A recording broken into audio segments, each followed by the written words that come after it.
One of the questions that we have received is, how different is this situation from the situation of Umar radiallahu an? Can you explain in detail?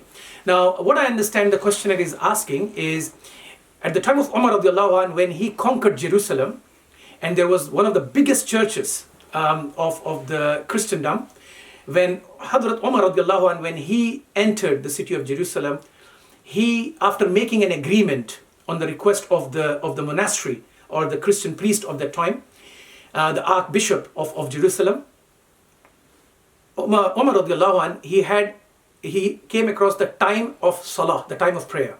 When the time of prayer came, he was very close to the church. So he had the opportunity to pray in the church or probably at the doorstep of the church. But he said that I do not want to pray in the church with the concern that possibly in future, if he prays in the church, then maybe some Muslims may think that this church should be now converted to the mosque. So to avoid such a conflict, he said, I would not pray in the church and pray elsewhere.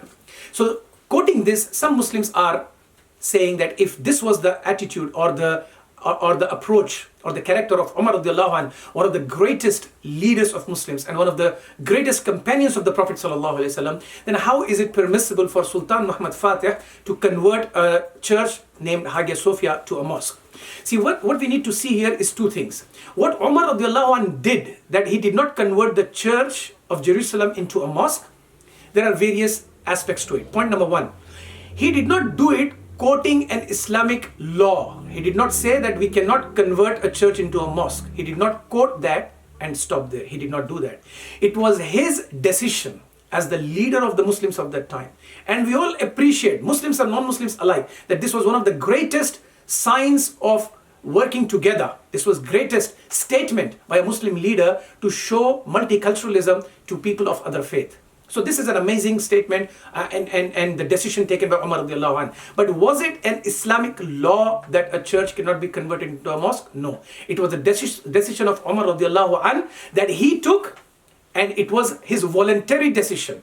He did not make it a law. He did not convert it into a rule. There is no scholarly opinion that states that this is the only way to deal with a church which is taken over. Thirdly here, it is very important, the church in Jerusalem was no different to the Kaaba of the Muslims of Mecca. Imagine the Kaaba of the Muslims in Mecca. That is the Kaaba, the most holiest site for Muslims across the world. So the church in Jerusalem was something similar for the Christians of that time. So Umar radiallahu anh considered that probably and did not convert that into a mosque. Having said that, now what Sultan Mohammed Al Fateh did, he too followed the footsteps of Umar radiallahu anh. He did not touch any other church of Constantinople. There have been dozens and several churches in Constantinople which were all taken over now after the conquest of Constantinople. But Sultan Mohammed Al Fateh, he did not convert them or all of them into the mosques. Rather, the only structure that he took over and converted into a mosque was the Hagia Sophia. So from the example of Umar radiallahu anh, what we learn there is the plurality of Islam, an amazing gesture of leadership. Having said that, that does not mean or necessitate that that is the law or the order of Allah and His Messenger in Islamic jurisprudence.